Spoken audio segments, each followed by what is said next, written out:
Hey Clay. Hello, everyone. Just getting out of my previous meeting, getting things set up. Yep, no worries.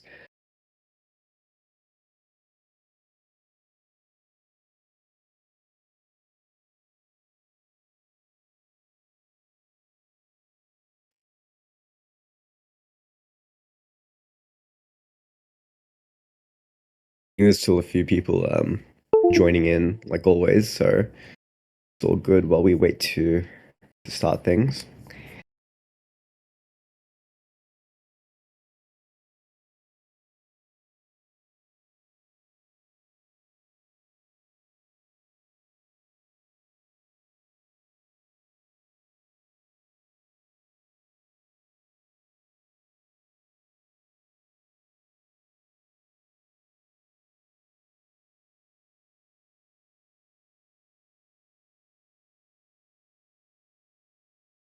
Yep, I can see your shared screen nice and clear. For everyone watching, can you just also let us know if you can see Clay's screen? You all know how Discord can sometimes be. Yep, seems like it's all good. Thanks for that. Awesome, I think we can get started. So we do have our amazing moderators recording as well, Tonin and Stormix. So anyone who might be missing the start of the meeting, or if you guys want to rewatch it, you'll have the chance to do that afterwards. So yeah, thanks to everyone for taking the time to join the final town hall of 2023. It's been one hell of a year, and I think I speak for everyone here when I say that we've been together through a lot as a community. Today we have special guest Chris Clay, and we'll be going through a short recap of the journey so far, as well as the road ahead in 20 to see how our most anticipated year in 2024 is going to be like. I know I've been through a lot of a lot of things at GOG of the last few years, but I think finally next year we can get what we're all waiting for, which is the actual launch of the game. So yeah, Clay, feel free to take it away. Yeah, hello, everyone. It's been a hot minute since we last chatted at the Friends and Family Retro. Things have definitely been intense over here at Immutable, and I know over in Shanghai at Mindlitter, as we've been driving towards this huge next step for Guild of Guardians with the regional test launch. Gonna walk you through today, essentially, a bit of a year in review. So for anyone new, this will give you an overview of just where we've been. For anyone who's been around, this is going to be a bit of a review. Talk a little bit about the road ahead, some of the big pieces we're working on. I had wanted to go deeper into this section in this update, but I am just getting over COVID. It thwacked me pretty hard. For anyone who catches this new strain going around, it is a doozy, and I've been in a bit of a mad dash myself, just getting back across everything that happened while I was out. In the new year, I will definitely be going into more detail about where we're at with the regional test launch. But for now, a high-level overview of things. Yeah, and I am testing negative now, but still not fully up to my normal Clay self. For anyone who's been in the town halls before, you know that I'm usually pretty quick on my mental feet, but I'm not quite all the way back yet.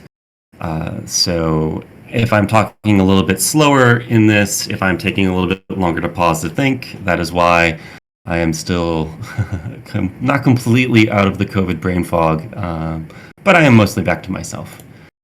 Um, but yeah, this is me. We've gone over this many times, but I'm Chris Clay. Everyone calls me Clay, game director for GUG and G over here at Immutable. And I will be guiding you through everything today. I've done lots of stuff. I'm not going to go into all of this yet again. But yeah, 2023, a year in review, and holy crap, what a year it has been. I really can't quite believe that we are coming to the end of 2023. It feels like it was just yesterday that it was the start of the year, and we were looking at GOG as it was, looking into where we wanted it to go, and the plan to get there. So we started off the year with the MindLoader partnership. We got that out of the way.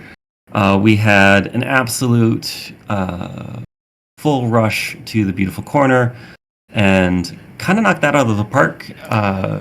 Moved on to our sort of limited beta with friends and family. And then, as you all know, we kind of took a step back and updated our plan with the Q4 launch, taking a little bit more time here to let Guild of Guardians bake and to go to launch with more features in place. That led us to this new revised roadmap where we're working now towards a regional test launch. I'll go into a little bit more details on where that is at further in. And then in Q2, going to that global launch, really with more of those Web3 features in place. MindLoader, holy cow, that has felt like the best call I've made in quite a while. We've done so much over the course of this year. It's kind of hard to believe that we're we're not even a year into development on the new Guild of Guardians, but we've come so far, even from that beautiful corner screenshot back during the beautiful corner. But MindLoader has been amazing, and we are continuing to partner with them moving forward into 2024. Why did we do the reboot? A lot of it came down to where did we have the most opportunity to succeed in the mobile space. Squad RPGs, where we identified it. Again, looking at that segmentation, I think this remains true today. That's always a danger when you're looking at where you're going to try to win, that some of the game comes in and gobbles up the space. But as a subgenre in mobile gaming, squad RPGs still are fractured without a single game to sort of take over in that space. And Guild of Guardians is absolutely a project where we're aiming to go win. A lot of the plan was this gaming companion. And when I initially shared this back with the beautiful corner, we really weren't quite sure how that would fit in. That had been the plan. As we've gone through more tests, both internal and external, it has really settled in nicely as a game that you can focus in on. And man, that was an unintended part of Friends and Family where people absolutely blasted through a ton of GOG playtime, very much focused in on it. But yeah, something that you can have living alongside your daily life. That was the goal, and I think we've really landed there. As we've moved forward to the regional test launch, we've kind of honed this in. And some of how that will go is, initially, like any game, you're going to get in there, you're going to be playing it, it is going to be your focus. But as you settle in, get through the first-time user experience, start getting into that pattern of doing your dailies, making further progress, building up tickets to summon more guardians, advancing those guardians. It is something that we're aiming for that, couple of hours of engagement a day at most. Ideally, I still think at the current build, you can engage for longer than I would like. Trying to tune that in as we go into the regional test launch with MindLoader, and something that we will continue to tune in the regional test launch. But yeah, this gaming companion approach, I believe, has fit into the proper niche that I was going for. What was that beautiful corner? It was really testing in that core loop, that 1 day of engagement. Like, how does it work? Just living alongside. Everything went really well there. We saw the art come together. We saw this core loop of going through, picking your guardians, picking the runes, picking the rooms, eventually being defeated or winning, and then taking those, going through, doing your crafting, upgrading your guardians, upgrading their gear. Players liked it. Engagement was really good, both in the short term where we were going for that just 1 hour of playtime. That's what Beautiful Corner was for, but also seeing that people were still engaging quite a time after that, even in that very early build. That took us through to Friends and Family, where we were essentially looking to build on that initial success. So we had that core loop, then we expanded it out, getting leaderboard competition in place, expanding your collection time with the first delve, adding those daily rewards into the mix, adding in, the achievements, the story accomplishments, and those daily engagement points. All of that added on, where we saw a lot more engagement across the board. Again, I alluded to it earlier, but this was too much engagement. Retention was really good. Playtime was really good. But for everyone who played in that Friends and Family beta, burnout was also an ever-present danger. For myself, for others who engaged a lot, like we got to see what that was going to be like over those, in some cases, 160 hours of playtime. That was too much. Still trying to really tone that into the right sweet spot so that we can appeal to as wide an audience as possible. We want people to be able to feel like they can log in, play their dailies as they're going about their lives, but that GOG does not have to become an all-encompassing obsession. Obsessions are great. We want people to be obsessed with the game, but not have it be all-consuming in that obsession. So we've been tuning that in as we go to the regional test launch. Whew, so much data to go over, and we've used that to tune a lot moving forward into regional test launch. Wanted to give one more shout out to the people who ended up in the top 10 of that very first Endless run. There was so much effort and energy that went into it. Big shout out to all of the people who engaged even beyond this. We learned so much just in that first test launch, and we're continuing to refine the system as we look to have more different types of Endless events moving forward into, expanding those systems. So there, high-level overview of where we've been, a little bit of the road ahead. So the big one that was announced this week that has been brewing in the background pretty much since Friends and Family, and some of the challenges we've had with the staking programs.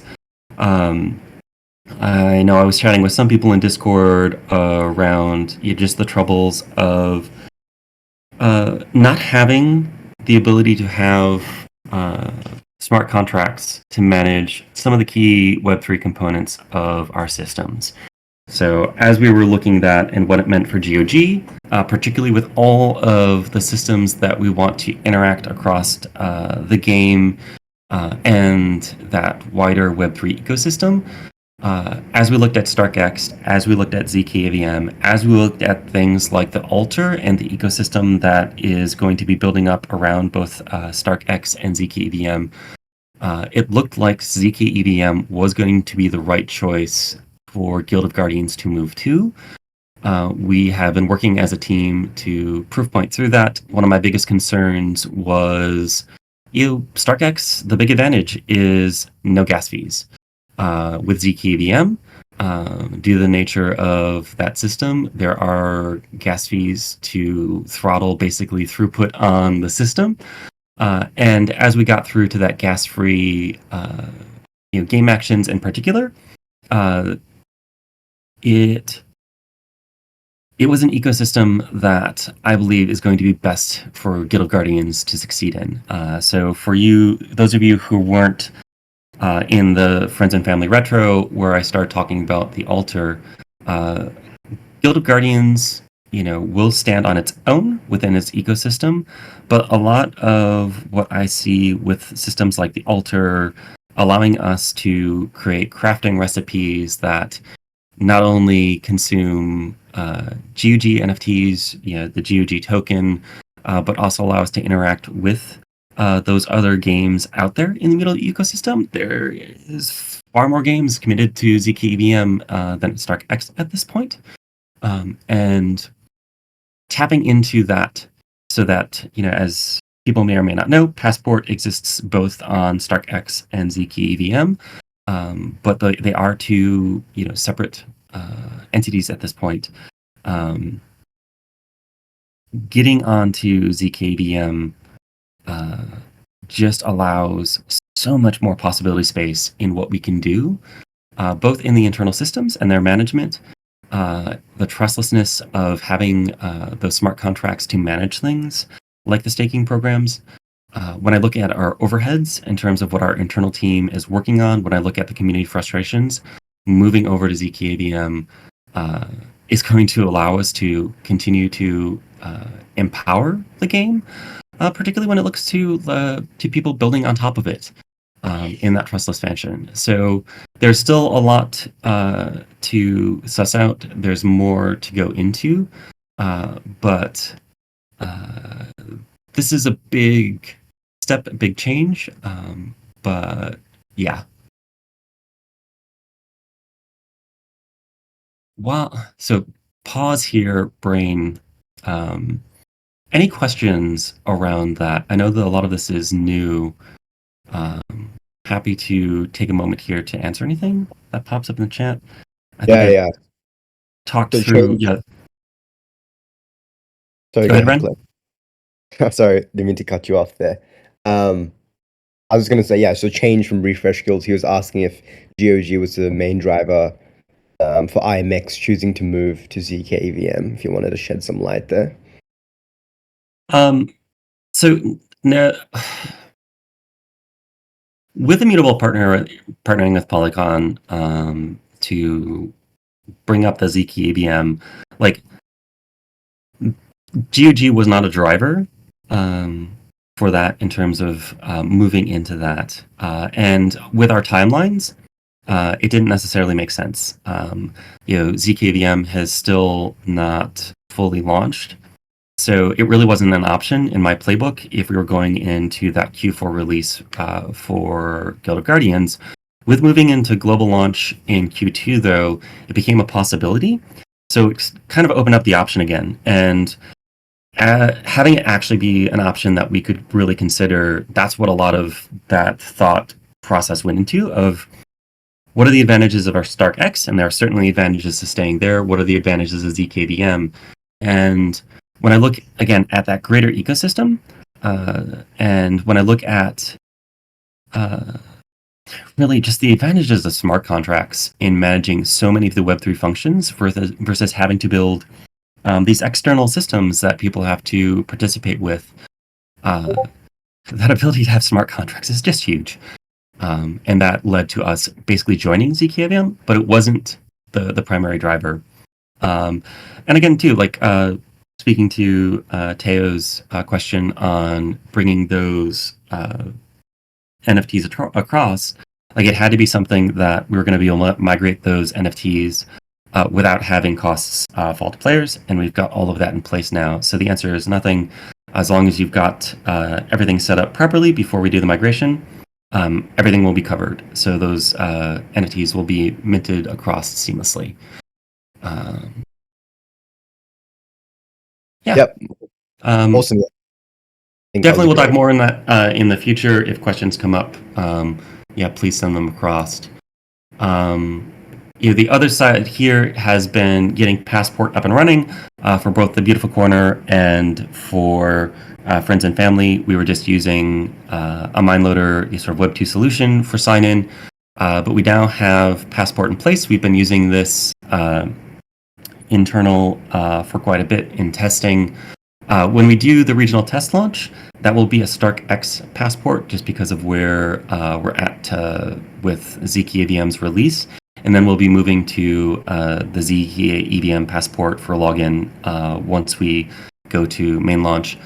A big thing for me was just what is the ease of use for getting all of that set up, particularly for a person who isn't associated with Web3. And it is super easy, particularly because of the Google integration, just being able to use your Google account to create and go. This has been a really good first step on trying to take players through that Web 2 to Web 3 journey of just making it really easy to get going. So essentially, getting your passport up and running is very similar to creating an account for any sort of Web 2 game. There isn't a whole bunch of additional steps. That wallet creation happens, but you don't have to do anything special for it. It is just there in the background until you choose to start interacting with it. And in parallel to the regional test launch, we also have a Web3 build where we're starting to look at all of the systems, on testnet for minting and whatnot. And those are still very work in progress, early stages. But we've been doing that testing on ZKVM just to make sure that everything was going to run as smoothly as we expected. And we've been making really good progress on that integration front at the same time that we're moving ahead with essentially the Web 2 game part of things as well. There has been questions that have popped up around the regional test launch. So I want to go over some things at a very high level. The region that we're going to be targeting is Canada only. The reason that we're targeting Canada is it is the best mix of basically cost to acquire the users that we're looking to get a really good pool of data from. So we're targeting 10,000 people. And what we're looking to test here is retention, monetization, and live balance. So, when we're doing these tests for Beautiful Corner and Friends and Family, we definitely gather a ton of data. But the game's possibility space has expanded so much since Friends and Family. When we're looking at the total number of runes that are in the system, we've gone from a couple dozen to over 100. In terms of guardians in the mix, we've got far more guardians in the mix. So being able to do a regional test launch where before we go global, we can really hone in on the balance. And that whole funnel from the front all the way through to day 30, looking at all of the places that people are engaging heavily with, the places that people are getting stuck with in the game. We'll make sure that the experience is as optimized as possible, both through the first-time user experience and all of those late game engagement points with the Endless Dungeon, launching those banners, having multiple Endless Dungeons events during the test. It's going to be an amazing test bed for us to hone in everything that Guild of Guardians is. It's definitely not going to be perfect at launch, but it will have all of those pieces in place for us to really hone in. Essentially all of the story dungeons versus like the partial that we've had. And like a big one for me really is the learnings that we're going to get from running more endless events. The rewards coming out of that are going to be, all Web 2 in nature. There won't be Web 3 integration at this stage.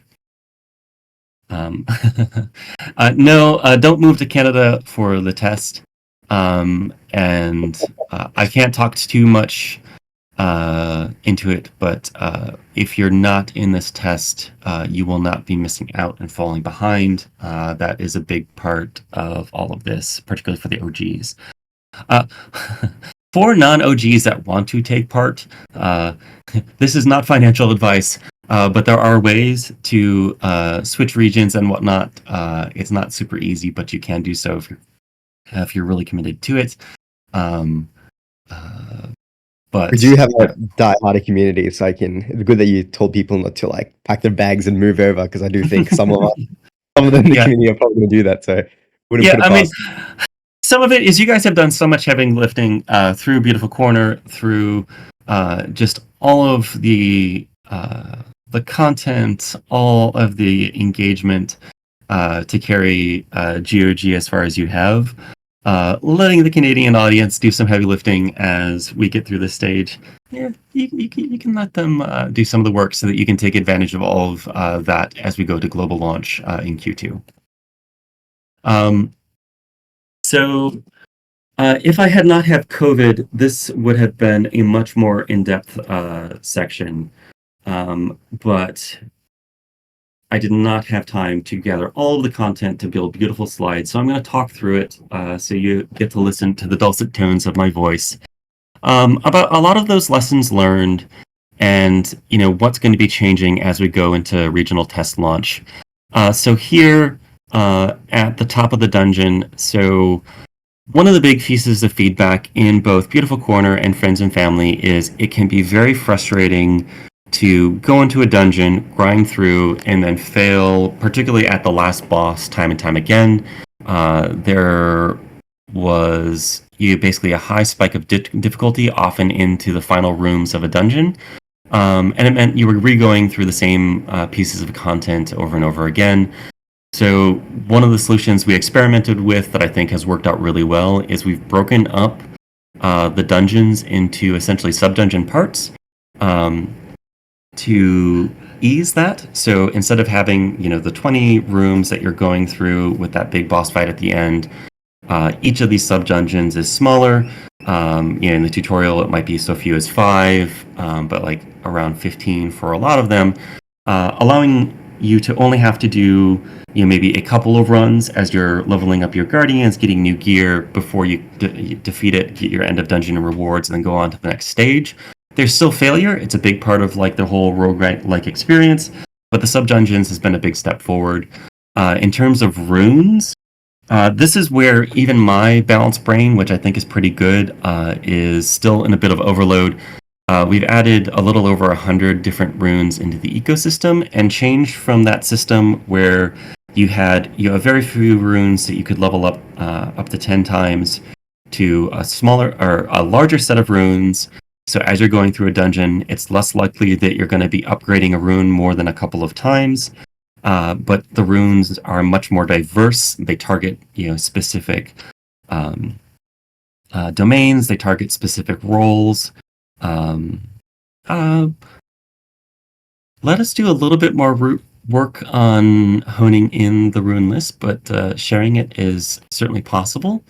But this is one of those key pieces of balance as we go into and live with regional test launch. The runes will continue to iterate and change, but just in playing through it myself, like in Friends and Family, you kind of knew what you were picking. Like it was a foregone conclusion what you were going to be leveling up, and there is more deliberative choice of like, hey, what are the trade-offs here? And starting to introduce some of what we had hoped for with going in with your Guardians of having more than just those 5. So with Friends and Family in particular, it just made sense to level up 5 Guardians. There was no reason really to switch out. Just maxing out your 5 Guardians and letting them run was the best plan. Now with this approach of having runes that really up specific roles, up specific domains, hitting a key legendary rune that really targets Solus, for instance, all of a sudden you're going to be looking to potentially swap out your party to take advantage of that. We'll still have to see exactly how that plays out, but that's definitely changed a bunch. When it comes to balance, continuing to refine Guardian balance, and oh my gosh, we have added so many more Guardians into the mix.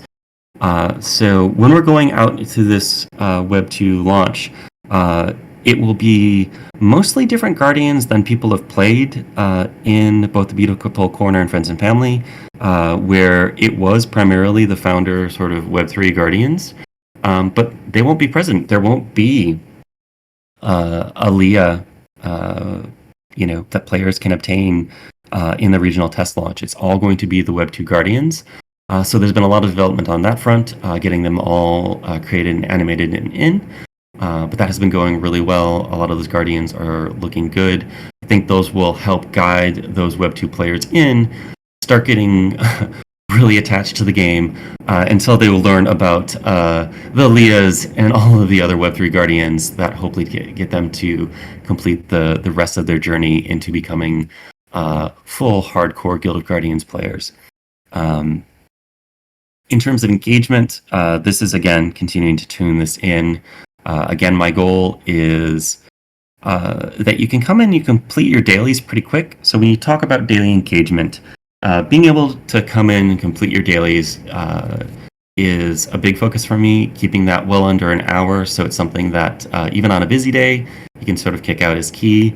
Still see people with the energy available, able to engage for multiple hours a day.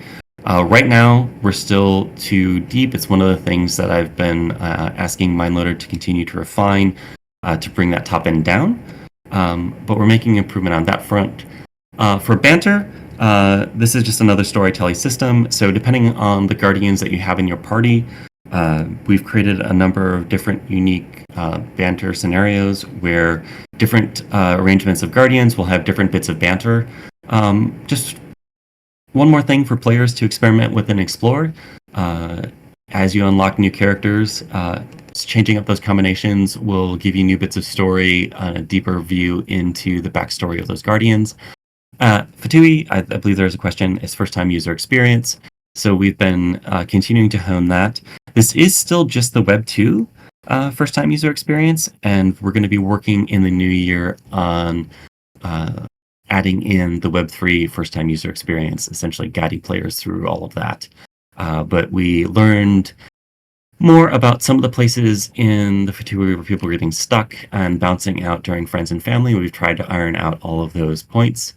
The story has gone on beyond the little snippet that we had in Friends and Family to the full arc across all four major chapters. And that, again, provides more depth into the world. And then Endless, continually being refined. Again, this is the place where we have the most possibility space in live events to really engage players, give them unique combinations of problems. And also, my goal for the Endless is to have unique events for people who have made that journey into Web3. So this allows us to have endless events for people, who have Founders Guardians, have that a requirement to enter the event and whatnot, getting all those requirements set up for that global launch. There's a lot. And not to mention building a whole store and essentially overhauling the game's economy. So in Friends and Family, there's no way to monetize. In Beautiful Corner, same thing. It's all this free-to-play only version of the Web3 economy, or of the economy. None of the Web3 will be in place in this initial launch. It'll just be Web2. But this has required a complete rebalancing of all of those systems. So really tuning in on making sure that people who enter the game can get started, they can get going, and then ideally look to use the store to accelerate their play, and ultimately, again, take them on that journey from Web 2 into Web 3 by you get a legendary guardian in a Web 2 banner, and that's amazing. That's something that can take you through a good chunk of the game, but taking it into Web 3 consumes some of those key resources, from generated from the GOG token, and further enhances those guardians. There's a question later on that we'll tackle. But a lot's coming in regional test launch. There's a lot left to learn, a lot left to optimize, and we will keep you posted as we continue to learn there. Bunch of AMA questions. Leah still is the best champion. Every time I look at and work with them on rebalancing, I swear the numbers just keep crawling up. Leah will still be very strong at launch, but probably not completely broken like she was in Friends and Family. Cool. White paper. So we are behind here. This has been definitely a challenge to manage because the white paper is owned by the foundation and not by us. We have made really good progress on this front. The January update we had really hoped to get out by the end of the year, but we've got a little bit of holdup with some remaining legal questions from the foundation. But this update will carry through with GOG's transition to the roguelike squad, the Art Guardian and equipment refresh, the GOG token utility update, and GOG's move to Immutable zkVM. Yes, the switch to zkVM also added an additional complication to the white paper refresh, which contributed to this pushing out of the year. But we're close. We've got a lot of this planned out, but we want to get this finalized before we go too in-depth on the sharing. Apologies on this front. I want to get this information to you as soon as we possibly can. And then it will continue to be a living document. We will be including pets and guild as a fast follow to that initial update. Soon. So soon. GOG tokens to zkVM. So this was one of the concerns that we saw coming up through Discord based on it. There is no plan in place currently for a bridge between StarkX and zkVM, so the short answer is yes. GOG holders will be required to move their tokens from StarkX to layer 1 and then back up to Immutable zkVM. That's where we're at today. We absolutely hear your concerns around that, particularly for people who own a small number of tokens. I do think the big thing we can do on this front is ensure that the GOG token continues to gain in value. Ideally, we get to the point where even for people who have a lower number of GOG tokens, it makes sense to make that move, would be good. Can we come up with other solutions? I've got some thoughts that I'm having the team investigate for how we could do that across. Obviously, with NFTs going across, there are some options on that front. A lot of it comes down to cost benefit. If we're building those systems, we're not building others that we need to for launch. But we see the challenge, and we are not ignoring it. Tokenomics. Okay, so this comes with a big old disclaimer at the top because the white paper is still getting finalized, but I want to walk you through some of where we're at. I don't know if Howie is in the audience to back me up on any of this, so or if you want to take this slide, Howie. He just hopped on. All right, I think Howie will. Hello. Yeah. Can people hear me? Yeah, we can hear you now. Oh, cool. Okay, I can take this. Howie here, thanks. Our tokenomics plans in the last friends and family retrospective, and since then we made further progress. The main holdback to us publishing this in the white paper is we haven't gotten confirmation from the app stores that this is okay, and because they will scrutinize the white paper, we don't want to preempt that and get it and effectively put it down in writing. And so it's a bit of like stakeholder management on our end. But what we can share with the community is our current plans. So basically, like I said previously, in-app, we cannot use tokens as transactions. So we can't use GOG tokens in the app to charge for minting, for example. And so what we've done is we've created an alternative system where players no longer need to spend tokens, but they need to hold tokens in the wallet. And so we have a service that will calculate the amount of tokens that players hold in their wallets over the course of, say, a week. And then we will provide minting energy. And this placeholder name, I know we have a lot of energy systems. It's likely this Ella will ask me to change this name very soon. But this minting energy gets rewarded to you. It's charged up effectively. You can think of like Clash of Clans, the elixirs there, and you claim this minting energy by doing daily quests. And then once you've obtained this minting energy, then you spend this minting energy on converting your Web 2 guardians into Web 3 guardians. So remember, all the gacha bot you pull starts off as Web 2, and then you have to convert them into Web 3 to get the radiance. The amount of minting energy that's required to convert a guardian from Web 2 to Web 3 is on a curve, right? And so this is meant to be a economy sustainability tool, kind of ensures that the floor price in the market kind of matches what people are prepared to pay in terms of like costs. And so effectively the more of a guardian that gets minted, the more that you will the more minting energy that's going to be required to mint that particular guardian. It's going to create scarcity in the market, right?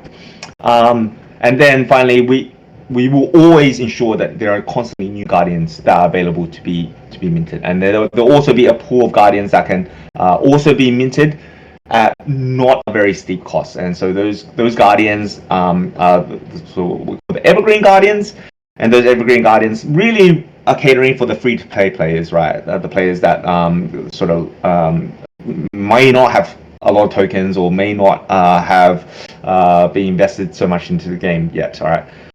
Next slide. Of course, we can give reward out GOG tokens in the leaderboard. There's no problems with that. Out of app, we will be looking to introduce direct token utility, and so that you can use your tokens to you can spend those tokens in this feature that we have called the altar. The altar, like I said, it's like it's a live ops economy balancing tool.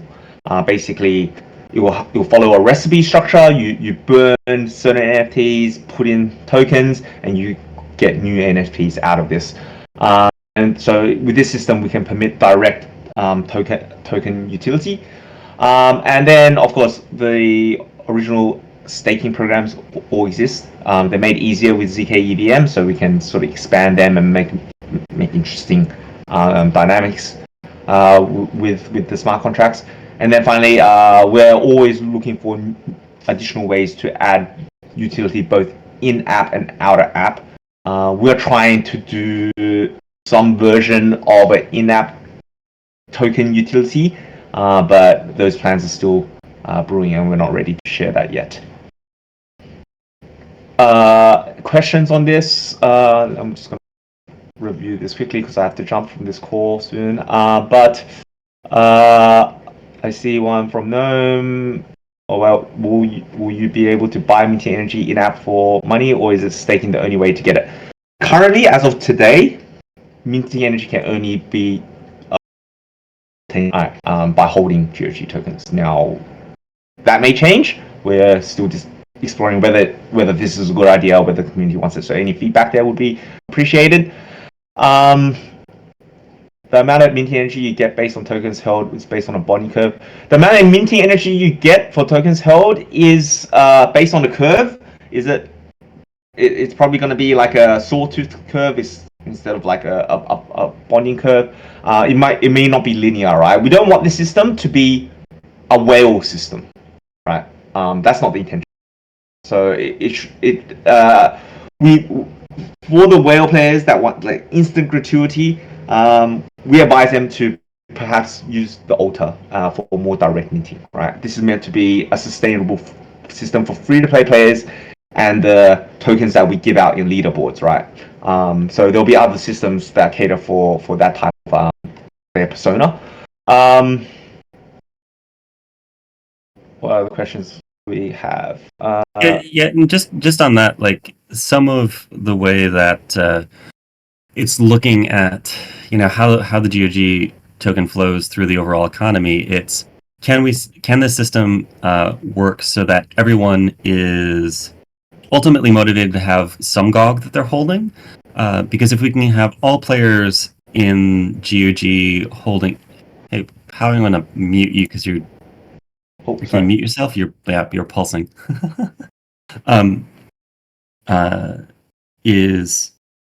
It's good for the GOG token overall if you've got lots of holders holding some amount of it. So with this system, that's some of the goal. It's like as a starter, this gets everyone who goes on their GOG journey to the point where they want to have a store of GOG tokens, which we think is good. And it also sets up this holding mechanic where right now it's for this minting energy, but can we then use it, depending on how successful that is, to build additional systems on top down the line in live operations to provide additional benefits? I think there's a lot of opportunity space there.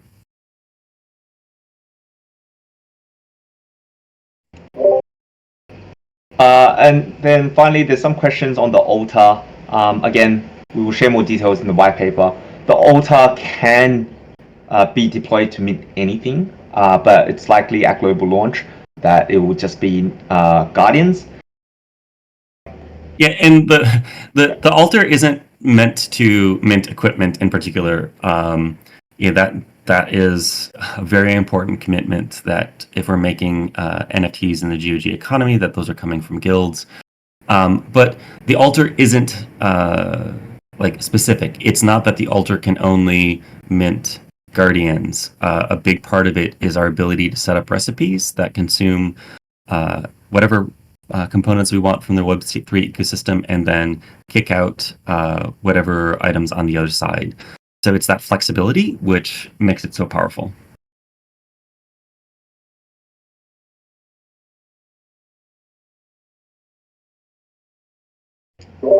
Okay, if there's no more questions on the tokenomics, then we can move on, I think. Cool. Yep, sounds good. Energy in-game limitations. Will there be a limit on actions in the game per day? How many hours per day will the game require, taking into account the use of energy tokens and without them? So, top line, will there be a limit on actions per day? And there will not be a hard limit on actions per day.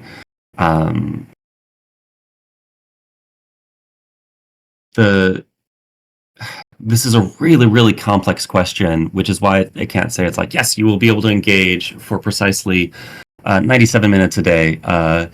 It's going to change. So some of how this works with game design is when people get into a game, you have this initial love and hyper focus on it. So in the early stages, potentially over that first 3 days in particular, up to the first week or so, you want people to be able to engage more in the game than they normally would in the long term. So early on, making sure that players can engage for many hours, so likely longer than that initial 3 target that I was talking about. And this is something that we're going to have to tune in during regional test launch. If you tune that too tight and don't allow enough, you run into trouble. If you make it too deep, you can burn people out. So again, way less than in Friends and Family, where we were looking at 18 plus hours a day, but not so low as after 3 you're done for the day. It really will depend partly on the player's goals. So some of how you want to set up these live operation systems is making sure that people log in regularly.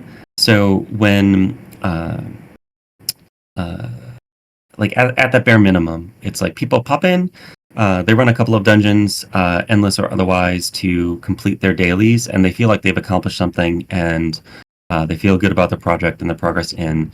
And that's sort of like a steady state. They keep playing, they keep engaged, they're making progress. At a higher end, so for somebody with that wants to maximize all of their energy use that has an energy token, that will likely be higher. That's somebody who's not going to be playing for under an hour. That somebody's going to be playing potentially for 3 or 4 hours a day.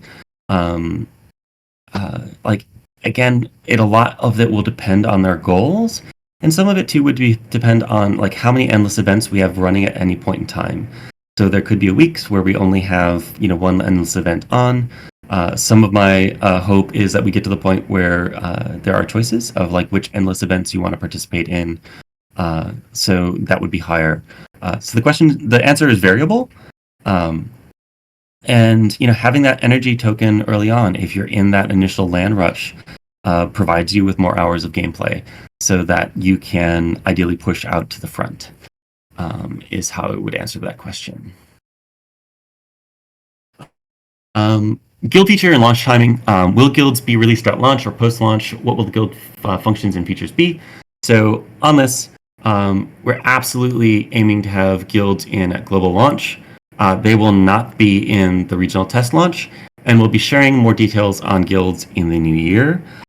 Essentially, what we're looking at is just implementation with MindLoader of the guild systems. So at a very high level, we're looking to have at launch the key things that make a guild go, being able to invite people into it, being able to have actions that players can perform within the guild each day, having things like a guild shop that you can spend currency that you get within the guilds on. The big question mark is guild raids. I really want guild raids in from the get-go. I think that's an important sort of shared guild objective, but it's really coming down to implementation time. Since it's not fully in yet, I can't 100% commit to that being a launch feature. It may be a fast follow, but guilds themselves will be in. Yeah, guild raids definitely on the roadmap right now. It's mostly just coming down to implementation time. But more details on that in the new year. Legendary Esports Hero. This one was a little bit confusing just because of the pluralities. But I believe it was speaking to Strong Hands. We have worked through an initial pitch. Strong Hands provided us with some art. It will not go into game exactly as his art stated. We are going to keep things true to the Guild of Guardians lore, and there were components that are kind of modern Web3 components that just won't completely match with the aesthetic and the lore for Guild of Guardians. But we've got that visual approach. We've got a skill set pitched by Strong Hands. MindLoader needs to actually implement it now. So the thing that I'm a little bit less certain on is whether that will be in global launch as part of sort of the evergreen, or if we're going to use them as a special live ops release. That part of the plan is still very much up in the air. But as I iron in that, we will let you know.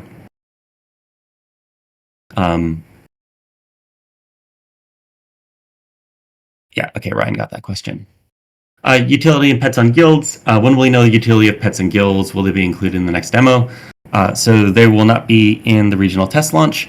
They will be in for global launch. The white paper update in January should, fast follow on the January one, will speak more to the specific utility there. Just calling it out, it's very much something that I recognize as the game director for the Guild of Guardians. I realize that guilds are looking to play a big part here. We are looking at all of those options for what guilds can mint into the ecosystem. Again, I think the altar is something that provides a lot of utility here. If the guilds, through shared effort, can mint things that can be consumed by the altar to get other things, it provides a lot of utility into the mix. But yeah, we're still working out all of the fine details on that front, but soon. Founder utility. Will Founder Legendary Heroes and Early Adopter Esports Heroes have the ability to be endgame? I worry that they won't get a chance to compete with Ascended Guardians that have special upgrades the minted NFTs now cannot have. They're absolutely going to be competitive. The initial Founder Guardians have a head start on any of the Guardians that are going to be minted out of the game in live. They don't have the same duplicate Guardian requirements that the Guardians that are coming out of sort of Web 2 to Web 3 will have. And just with the supply constraints with the bonding curves, like future Guardians also won't be like this unlimited area as well. In terms of like power, like they should be very comparable. Like the Founders Guardians have a head start. The Founders Guardians are also unique. We're not going to have Web 2 Guardians that just mimic the skills and abilities of the other. And this is something that we'll keep a close eye on. If we get to the point where we're seeing that Founder Guardians are slipping, this is something that we can adjust and balance over time. The goal absolutely is to keep Founder and Esports Guardians in the meta and in the mix. I can't promise that every Esports Guardian and Founder Guardian will always be a part of the primary meta. That's just not how metas work. There will be winners in the mix, but some of what I've always said on balance, like if you go listen to any podcast on it, is as we're crafting the challenges, as we're crafting the meta of different endless events, the goal is to ensure that the different Guardians have different places that can succeed in the balance. Perfect balance is all but impossible to obtain. So, as you're crafting that, looking to make sure that you're doing what you can to pick who are the winners going to be in any meta that exists and making sure that you rotate those through. So it will be dynamic. PvP. I noticed on the website that you mentioned that PvP is not a focus of the game. If that's the case, isn't there any is there any possibility of seeing game modes like Guild vs. Guild in the future, and will you still add PvP arena mode in the future? So at launch, direct PvP is not a focus for either individuals or guilds. The PvP in it is indirect PvP through leaderboards. So there is player versus player competition, but indirect PvP. As we get through to launch, as we go into live ops, direct PvP is absolutely possible for both guilds and for individuals.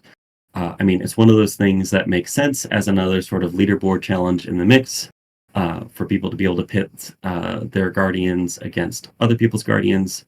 Again, when I talk to that balance point on founders and like future guardians, this adds one more place. You could have guardians that are the best at running dungeons, guardians that are the best in endless, guardians that are best in PvP. Adding this into the ecosystem makes a ton of sense. It's just not going to be there for launch. It's not that I don't want it for launch. It's just trying to focus in what we need to have a successful launch. I would love more PvP. I love competition. Future new game modes. Do you have any plans of adding any other fun features game modes aside from the Dungeon Auto Battler mode that we've seen in the last demo? So this is a dangerous one. So, as a designer, one of the and it's particularly as a game director, one of the things that I'm always looking at is the game's possibility space. For those of you who haven't heard me talk through it before, possibility space is like what are all the potential choices and options a player has for interacting with a game. And a more narrow possibility space, players tend to tap out sooner. So very simple possibility space, tic-tac-toe.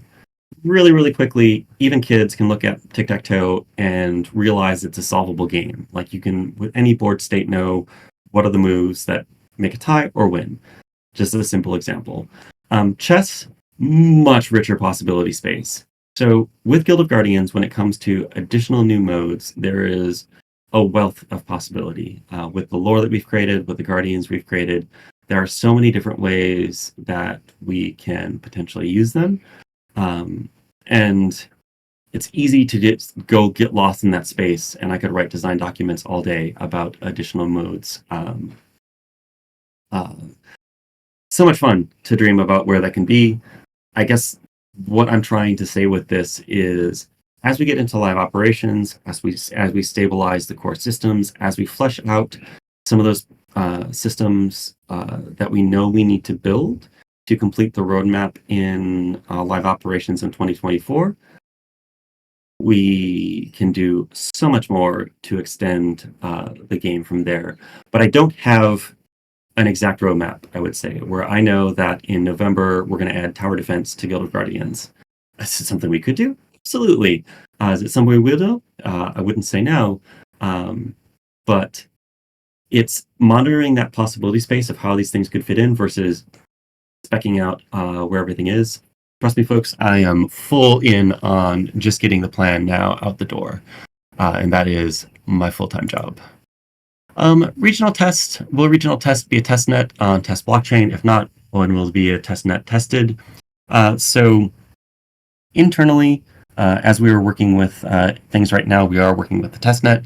The regional test launch in January will be Web 2 only. What we are looking at is, before we go to global launch, essentially doing I wouldn't even call it a soft launch per se, but a test of the Web3 systems. This wouldn't be everything, because setting it up for testnet is its own batch of work. Everything we set up at testnet, we have to reset up on mainnet. They are two different systems. But making sure that some of those key things work on testnet is going to be important. As is making sure that they work on mainnet. And some of this comes through how should I put this? Once we launch on mainnet and we are minting things to mainnet, like the game is live. Like that is one of just the truisms of Web3. So some of what I'm trying to do with the team is craft a mainnet test, because testnet is great. It'll be good to test things there, but also crafting a mainnet test that allows us to test the things that are safe to test with Web3. So this would be doing a test where people can play with their Web3 guardians that they already have, use things like their probably Web3 guardians, maybe use things like guilds. And then potentially doing something like an endless event where we can go test those leaderboard systems. The thing that I would caveat there is I want to be careful with what those leaderboard rewards would be. Some of the way that I'm looking at it is particularly with the altar in store. I would love to have crafting components that could be minted out that aren't directly usable initially, but then can be used in recipes as players see fit, so they can essentially pick the rewards. But we'll see exactly how that plays out. That's a long answer to no testnet in regional test launch, but plans for testing on both testnet and mainnet before we go to global. Regional tests, slide 2. Will non-regional OGs be able to play as well? So at the moment, no, unless they're in Canada. A lot of this too comes down to I love all of you in the GOG community. The amount of effort and energy you put into Beautiful Corner and friends and family is fantastic. But I've talked to you about the golden cohort effect. You guys are really engaged, and we need to make sure that we are testing with non-hardcore Guild of Guardian members to make sure that as we go out to that global launch, as we look to essentially spend millions of dollars on marketing to pull in non-core Guild of Guardians people, that the game works for them as well. Because we need to have a game that has lots of players in the mix, and to do that we need to test with it. So the goal for this is to test in Canada, to have this set of players without any sort of preconception of what Guild of Guardians is, and see how they work with retention, monetization, the whole shebang. So there is no practical way for us to send out sort of like temp invites into that. Could we have a build up potentially for the OGs to also play on? It's possible, but it's not where the focus is right now. I have to get the regional test launch out with the team first. But if there is a ton of interest there, we could consider it. But we will keep you updated with how regional test launch is going. Everything we're learning from it, the changes we're making from it, so that you're part of the process as we learn, and we are going to learn a lot from that launch. Marketing. There was a question on marketing, like how are we going to promote the game to entice more players to check out the game? This is really unchanged from where we were at Friends and Family. Basically, there's going to be a worldwide integrated marketing campaigns for launch with influencers, performance marketing, PR, token growth loops. We've got a AAA launch trailer in production that is wrapping up and looks amazing. The music for it is fantastic. Really happy with where that is in terms of just setting the scene and getting people interested in the project. And again, that strategic partnerships across the Immutable ecosystem. By the time we launch, we'll have some other games in the mix, and leveraging the altar, leveraging where they're at, leveraging the esports teams on co-marketing are all parts of the strategy. The thing I would layer into this too is, though I am not a spring chicken, I do participate on the TikToks and otherwise. I understand the importance of things like getting sounds out into the mix, using virality to get people interested in the product.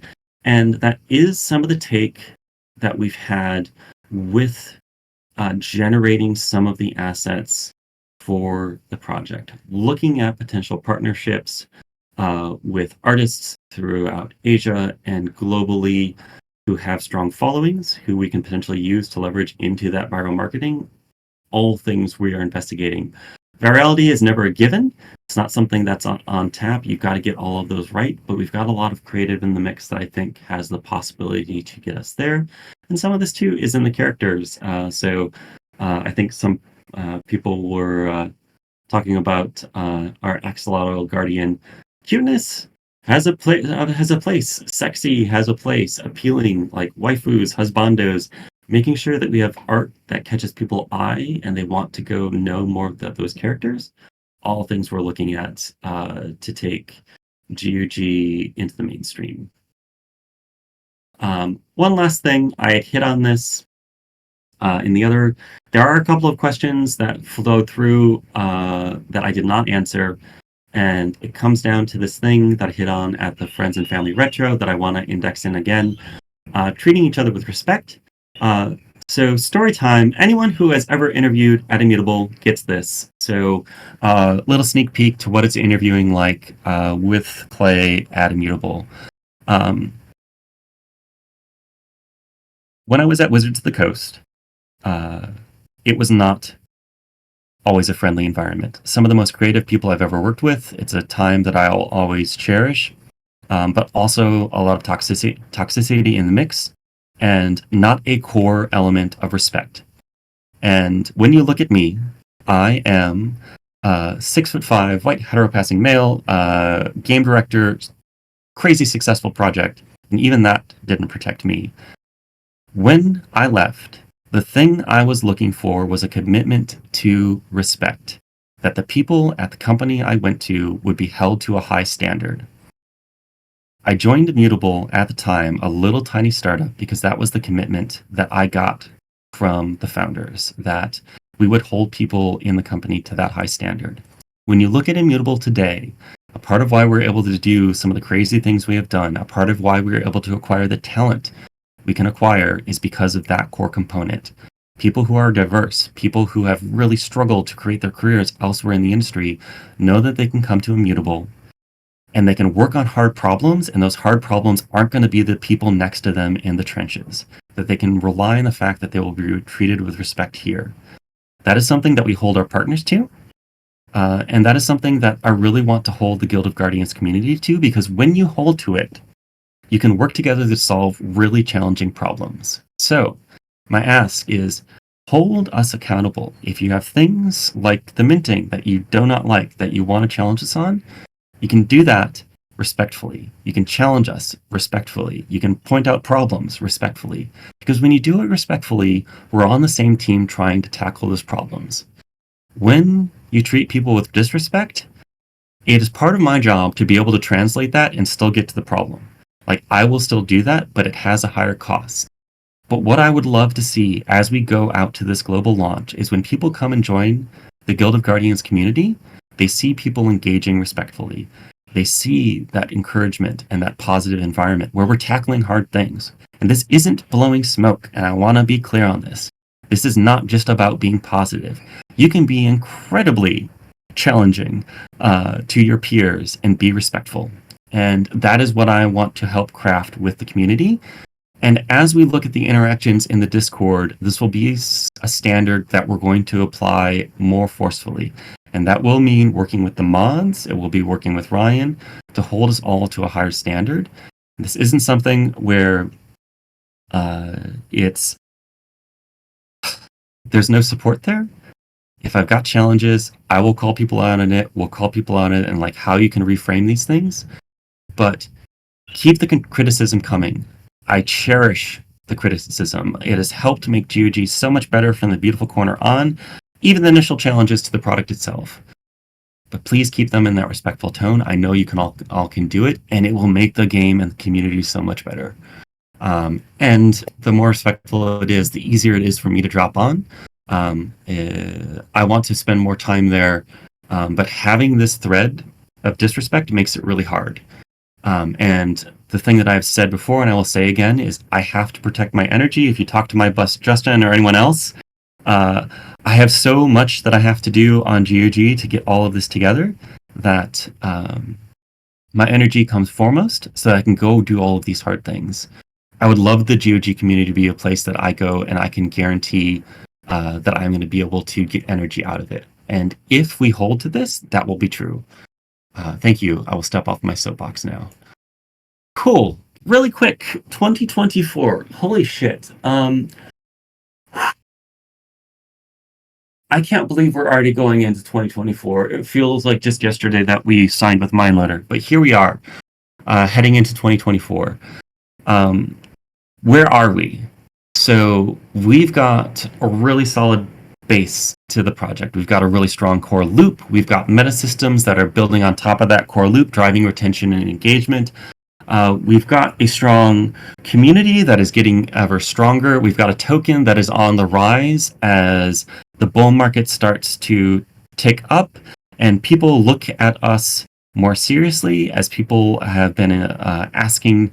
Oh my gosh, the number of people in the wider community that asked after friends and family to get a special invite to go and play was impressive, investors and otherwise.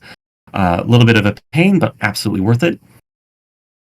Guild of Guardians is in an excellent place to catapult into 2024, and that is getting recognition. You guys have carried us through a very difficult year, and ideally, if everything plays to script, 2024 proves that I am a main character in my own life, and we continue to live this dream of taking Guild of Guardians into the most successful Web 2 mobile launch in Web3 history, that then catapults further launches that build out the Immutable ecosystem. We want to go show everyone just what is possible in this space, and we are absolutely on track to do that. Not saying there won't be bumps in the road. I guarantee that there are going to be bumps in the road, but we have so much that we can accomplish over the next year. I cannot wait to see what I'm talking to all of you about at the 2024 recap. It's going to be challenging. There are going to be things that go sideways, and all of us are going to work together to go take it to that next step. It's going to be pretty. We're going to shine some shared light in our fight against the dread. And we're going to onboard a whole bunch more people into the ecosystem. The marketing team has been working on the initial App Store trailer to that front. This is not final, but here we go.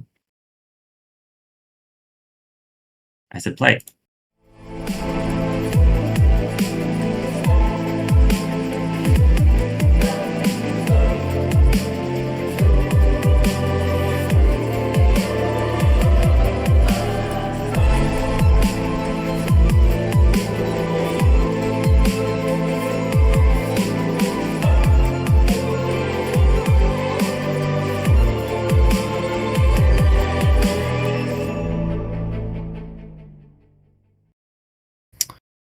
Alrighty, and with that, no, I do not want to play again. Stop. Exit. And the music wasn't too bad. I think everyone loves the music. What? There, QA. Finally. Slides sometimes. Yeah, if we have any last questions, we've got just a little bit of time here. We'll answer what I can. Yep, sounds good. Let's be mindful that Clay's still recovering from COVID, but he did an absolute amazing job presenting this recap today. So let's see what few questions we have. So I think Teo, ETA on next staking. So for the active staking, we need to still build it out on ZK EVM. So we don't really have an ETA just yet, but maybe in Q1 we'll be able to provide a further update.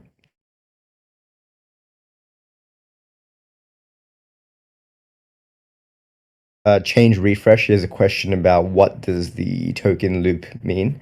I think maybe Shadow Day might be able to give more examples here, but that's pretty much just what are some programs that we can design that can really help with user acquisition and launch. So things like referral programs or share to earn type of programs. How can we really like leverage the token to really kind of create these looking at my tabs. large user acquisitions.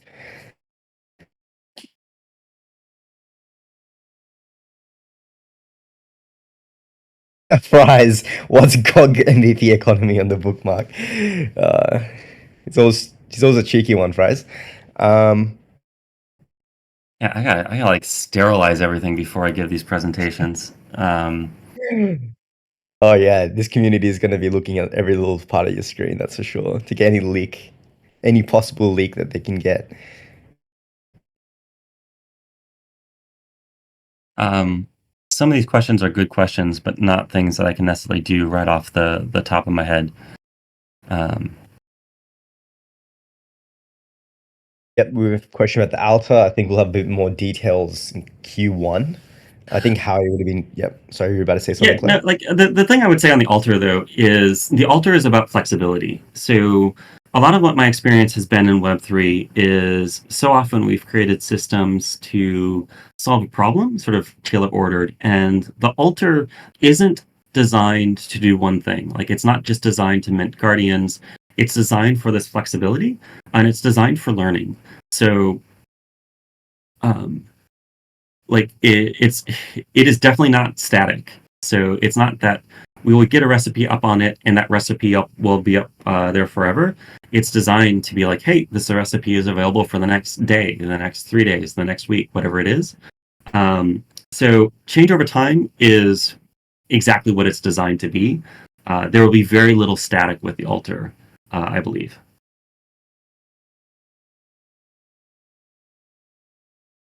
Um, Have you considered allowing people to send you GOG on Immutable so you can batch move it to ZKVM and then distribute smaller, similar to staking rewards? It is something we considered, and also a huge logistics challenge. Just, it's not something you can get wrong, and supporting that right now isn't in the cards. With all of the other commitments we've got on the team at the moment. That would be a major distraction, but was something we considered. Question from Stefan: will the ambassador program come back to life, or that's something the Immutable Heroes will be taking on? Yep, so this is another great question. So we've always been thinking about how can we really leverage and involve the GOG community over the years, and obviously we've deployed a lot of things. Some things worked, some things haven't. A great a great example of something that has worked is the Immutable Heroes program, which is a lot of the Twitter content creators. And if any of you are quite active on crypto Twitter or just Twitter in general, you'll probably see a lot of the work that the Immutable Heroes have been doing. For GOG, I think when launch period does come around, we are definitely going to be leveraging the Immutable Heroes. And then yeah, there's Nigel from IMX. He sees a bunch of the heroes there already. So I think for GOG specifically, I think we might be looking more towards the content creator side and seeing how can we tap into more of that. So stay tuned for more details next year. But to answer your question, Step Fam, definitely with launch around the corner, we're going to be exploring all these type of avenues in terms of like immutable heroes or content creators. But more details in Q1.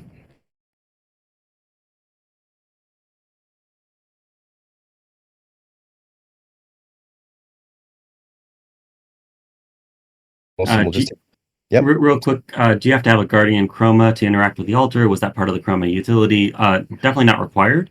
Could there be recipes that use Chroma Guardians? Sure, but not a requirement to use anything.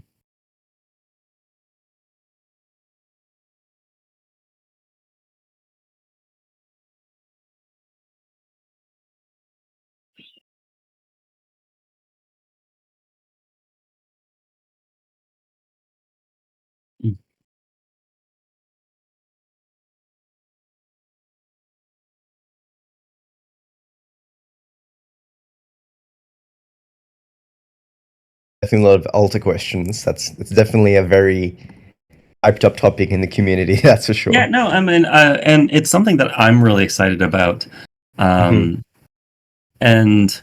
I'm expecting it to be a system that continues to evolve as we learn more for it. Like Gnome has a question: does everyone get the same altar recipe for that day? Right now, yes. There isn't a variability to it where there would be just different recipes. Yeah, the outcomes could be variable though, so it wouldn't necessarily be guaranteed that everyone has the same result. I don't think that's necessarily where we're starting with some of the recipes, but it's one of the options in the system.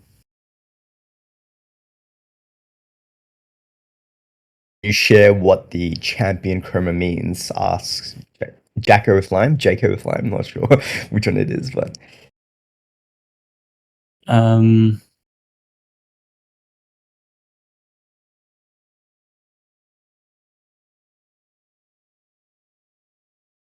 I'm not quite grokking the question.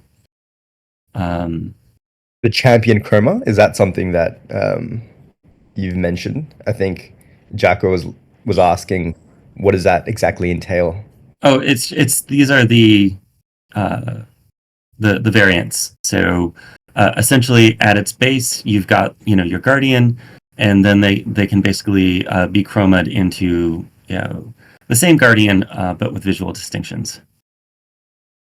Awesome, gotcha. And Shadow Dame mentioned in the comments, yeah, we're renaming the special editions to chroma. And awesome, we'll just take a few more questions here, so Clay can get some much well-deserved rest, so it's fresh for 2024.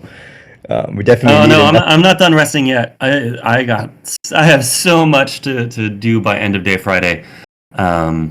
It is so the good news here is MindLoader is working through the holidays because it's not holidays for them, but essentially trying to get everything in order so they can largely operate without me checking in over the break. We will have a couple of people who have chosen to work over the break to sort of keep things going. But man, I am really looking forward to a couple of weeks off. Like I said, I'm technically COVID free at this point, but as you could tell by some of the pauses, like the chroma, like I have this thing that I do in meetings where I'll read or I'll talk to somebody and then I can type on the side because I can context switch fast enough to do both at once, and I'm like a one trick pony at the moment. Thank you, everyone. I'm gonna have to pause questions here just because my brain is tapped out. Being on for an hour and change presenting is always a mental effort, and I need to go regenerate some spoons. From the bottom of my heart, though, as we head into the holidays and the end of 2023, thank you so much for being on this journey with me. I know I haven't always been able to answer every single question. I know I haven't always answered them the way you have wanted. But it has been an absolutely incredible year. And I know myself and the team are so incredibly pumped for what's to come at the start of next. It's looking really good, and I hope you guys all have an amazing holiday. And just because the request is there, I will end you. Yeah, I just want to reiterate what Clay said. I think thanks for all the support and patience you've all shown throughout this year, from us changing to MindLoader and also a lot of the staking issues and, all these other crazy things that always tend to happen at Immutable. I think it's just the part of the, part of the game that we're all in, right? Such a new industry. But thanks everyone for being so patient. And yeah, we're ready to come back in 2024 and have GOG's biggest year yet. So thanks everyone. Awesome. Thanks, Clay. Cheers. I think wraps it up for 2023. What a year. Happy holidays, everyone. Take care.